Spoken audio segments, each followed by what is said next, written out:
আসসালামু আলাইকুম প্রিয় শিক্ষার্থীরা, অষ্টম শ্রেণী ইতিহাস ও সামাজিক বিজ্ঞান আরও একটি নতুন পর্বে তোমাদেরকে স্বাগতম। আমরা এই পর্বে আলোচনা করব অষ্টম শ্রেণী ইতিহাস ও সামাজিক বিজ্ঞান বইয়ের তৃতীয় অধ্যায় পৃষ্ঠা নং 47। পৃষ্ঠা নং 47-এ দলগত কাজ 3 যে কাজটি রয়েছে, আজকে আমরা এই পর্বে সেটি সমাধান করব।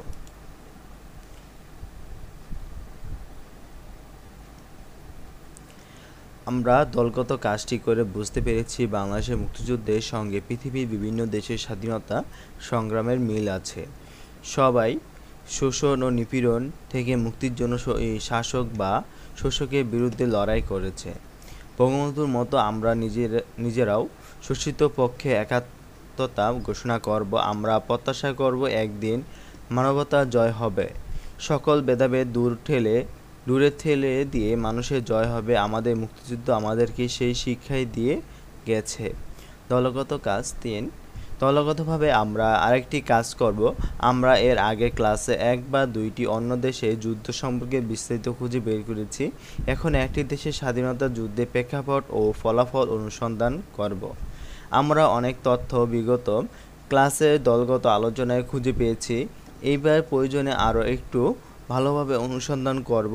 এরপর প্রতিটি দেশের স্বাধীনতা যুদ্ধ নিয়ে একটি নাটিকা অথবা পোস্টার পেপার অথবা পাওয়ার পয়েন্ট ইত্যাদি যে কোনো মাধ্যমে দলগতভাবে উপস্থাপন করব। এই উপস্থাপনার জন্য আমরা স্বাধীনতা মেলা এর আয়োজন করব। লক্ষ্য রাখব মেলাটি যেন 26শে মার্চ দিন আয়োজন করা হয়। চলো আমরা এই দলগত কাজটি সমাধানটি দেখি। স্বাধীনতা মেলা, ভিয়েতনামের স্বাধীনতা যুদ্ধ। যুদ্ধ মানে হানাহানি, রক্তারক্তি, জীবন নিয়ে খেলা। যুদ্ধ মানে সশস্ত্র সংগ্রাম, সংঘর্ষ। যুদ্ধ মানে কাছের মানুষের বুকে দুরু। যুদ্ধ মানে আত্মত্যাগ, দেশের জয় জাতির জন্য। তেমনি এক যুদ্ধ ভিয়েতনাম যুদ্ধ। ভিয়েতনাম যুদ্ধ বিশ্ব ইতিহাসে এমন একটি যুদ্ধ যেখানে কোনো পরাশক্তি টিকতে পারেনি। এটি ছিল মূলত দ্বিতীয় ইন্দোচীন যুদ্ধ এবং সরকারিভাবে উত্তর ভিয়েতনাম ও দক্ষিণ ভিয়েতনামের মধ্যকার লড়াই। ভিয়েতনাম হচ্ছে দক্ষিণ পূর্ব এশিয়ার একটি স্বাধীন সার্বভৌম দেশ। প্রশান্ত মহাসাগরের সুনীল জলধারার তীর ঘেঁষে অবস্থিত সবুজ শ্যামল এই দেশটি। বাংলাদেশের মতোই ভিয়েতনামের মানুষের রয়েছে একটি রক্তক্ষয়ী যুদ্ধের ইতিহাস।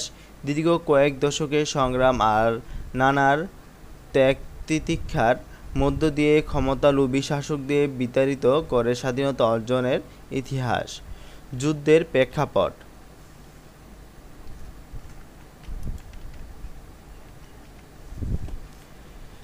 প্রেক্ষাপট।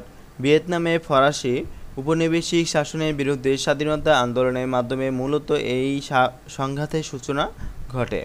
ভিয়েতনাম যুদ্ধে সোভিয়েত ইউনিয়ন এবং চীন দ্বারা সমর্থিত কমিউনিস্ট উত্তর ভিয়েতনামের মধ্যে এবং মার্কিন যুক্তরাষ্ট্র সমর্থিত দক্ষিণ ভিয়েতনামের মধ্যে সংঘটিত হয়েছিল।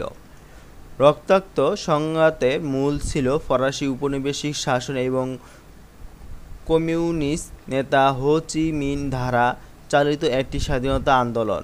মার্কিন যুক্তরাষ্ট্র এবং সোভিয়েত ইউনিয়ন যখন বিশ্ব আধিপত্যের জন্য লড়াই করছিল, তখন ভিয়েতনাম শীতল যুদ্ধের একটি যুদ্ধক্ষেত্র ছিল। যুদ্ধের শেষ নাগাদ উত্তর ও দক্ষিণ ভিয়েতনামে আবার একত্রিত হবে, কিন্তু অনেক মূল্যে। যুদ্ধের প্রেক্ষাপট, ঘটনা প্রবাহ সমূহ। 19 শতকের দিকে ভিয়েতনাম ছিল ফ্রান্সের দখলে। দ্বিতীয় বিশ্বযুদ্ধের শুরুর দিকে ফ্রান্সের পাশাপাশি ভিয়েতনামে জাপানের আধিপত্য শুরু হয়। ফ্রান্স এবং জাপান এই দুইটি দেশের ভিয়েতনামের উপর নিজেদের দখল প্রতিষ্ঠা করে। এই দুইটি দেশ ভিয়েতনামকে ভাগাভাগি করে শাসন শুরু করে। উপনিবেশিক এই শাসকদের আগ্রাসন থেকে মুক্তি লাভের জন্য হো চি মিন নামক ভিয়েতনামের একজন বিপ্লবী নেতা একটি স্বাধীনতা সংঘ গঠন করে। এই সংঘের নাম দেওয়া হয় ভিয়েত মিন। এই সংগঠনে যোগদান করে ভিয়েতনামের মুক্তিকামী মানুষ জাপানের বিরুদ্ধে গেরিলা যুদ্ধ শুরু করে। 1945 সালে হো চি মিন ভিয়েতনামের স্বাধীনতা ঘোষণা করেন। মুক্তিকামী মানুষেরা ভিয়েতনামের বিভিন্ন অংশ বিদেশি শাসকদের দখল থেকে মুক্তি করে নিজেদের অধীনে নিয়ে আসতে শুরু করেন, কিন্তু এই মুক্তিপথে আবারও বাধা হয়ে দাঁড়ায় ফরাসি শক্তি। ফ্রান্সের সৈন্যরা ভিয়েতনামের দক্ষিণ ভাগ দখল করে নিজেদের মনোনীত শাসকদের ক্ষমতায় বসায়। ভিয়েতনামের দক্ষিণ অংশে ফরাসিদের আধিপত্য আবারও শক্তিশালী রূপ ধারণ করে। 1954 সালে এক চুক্তির মধ্য দিয়ে ভিয়েতনামকে দুই ভাগে ভাগ করে দক্ষিণ ভিয়েতনামের রাজনীতিতে যুক্তরাষ্ট্রের ক্ষমতা চর্চা শুরু হয়। উত্তর ভিয়েতনামে বিপ্লবী মানুষের প্রতি রাশিয়া ও চীনেও সহানুভূতি ছিল। মূলত এই কারণেই দক্ষিণ ভিয়েতনামে যুক্তরাষ্ট্র নিজেদের আধিপত্য বিস্তারে মরিয়া হয়ে ওঠে।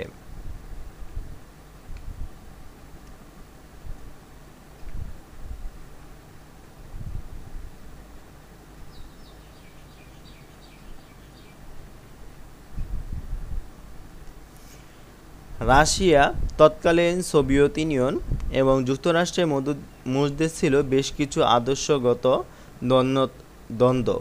এই দ্বন্দ্বের জের ধরে দক্ষিণ ভিয়েতনামের একটি সরকার প্রতিষ্ঠা করে যুক্তরাষ্ট্র নিজেদের প্রভাব জোরদার করে সমগ্র ভিয়েতনাম যাতে একত্রিত হতে না পারে সেই লক্ষ্যে দক্ষিণ ভিয়েতনামে অস্ত্র এবং সৈন্য প্রেরণ করে। একদিকে ভিয়েতনামে মুক্তিকামী মানুষের স্বাধীনতা লড়াই, অন্যদিকে যুক্তরাষ্ট্রের ক্ষমতা চর্চা লড়াই। এই লড়াই 1963 সালের দিকে শুরু হয় এবং এক দশকেরও বেশি সময় ধরে তা চলতে থাকে। মার্কিন সৈন্যরা অস্ত্র এবং সমরবিদ্যায় উন্নত ছিল। তারা ভিয়েতনামের উত্তর অংশে হামলা করে চিরতরে বিনাশ করে দিতে চেয়েছিল। মার্কিন সেনাদের আক্রমণে ভিয়েতনামে হাজার হাজার যোদ্ধা মৃত্যুবরণ করে। বোমার আঘাতে দেশের অধিকাংশ জায়গায় ধ্বংসস্তূপে পরিণত হয়। যুদ্ধের ফলাফল এত কিছুর পরেও ভিয়েতনামের মুক্তিকামী মানুষেরা লড়াই থেকে সরে যায়নি। হত্যা, নির্যাতন, ধ্বংসলীলা সত্ত্বেও তারা গেরিলা কায়দায় যুদ্ধ চালিয়ে যেতে থাকে। অত্যাচারী শাসকদের থেকে মুক্তি লাভের অদম্য বাসনা এবং আর দেশপ্রেম ছিল ভিয়েতনামের যোদ্ধাদের প্রধান শক্তি। আর এই কারণেই যুদ্ধের রসদ, অর্থ এবং সমরবিদ্যায় এগিয়ে থাকা সত্ত্বেও মার্কিন যোদ্ধারা হার মানতে বাধ্য হয়।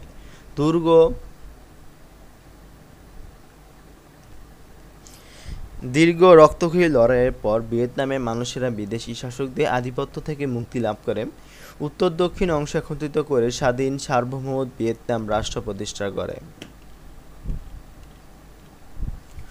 উপসংহার: অনেকেই মনে করেছিল আমেরিকার মতো পরাশক্তির সাথে ভিয়েতনামের মতো দেশ পেরিয়ে উঠবে না, কিন্তু আমেরিকার কাছে থাকা আধুনিক অস্ত্র, উড়োজাহাজ এবং ক্ষেপণাস্ত্রকে হার মানিয়ে ভিয়েতনামিরা দৃঢ় মনোবল আর গেরিলা যুদ্ধনীতি দিয়ে বাজিমাত করে দিয়েছিল। এই যুদ্ধের মাধ্যমে ভিয়েতনাম যে শুধু নিজেদের স্বাধীনতা আনে, শুধু তাই নয়, বরং তারা গোটা দক্ষিণ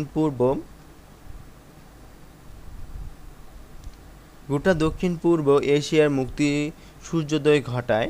তাই আমেরিকার এই পরাজয় মার্কিন রাজনীতির ইতিহাসে এক কলঙ্কজনক অধ্যায়।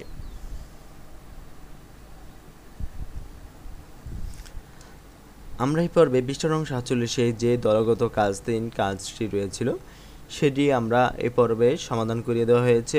পরবর্তী ক্লাসে 48 পৃষ্ঠার যে কাজটি রয়েছে আমরা পরবর্তী পর্বে সেটি সমাধান করে দেওয়া হবে। আজকে এ পর্যন্তই। পরবর্তী ক্লাসের জন্য সবাইকে শুভকামনা। আসসালামু আলাইকুম।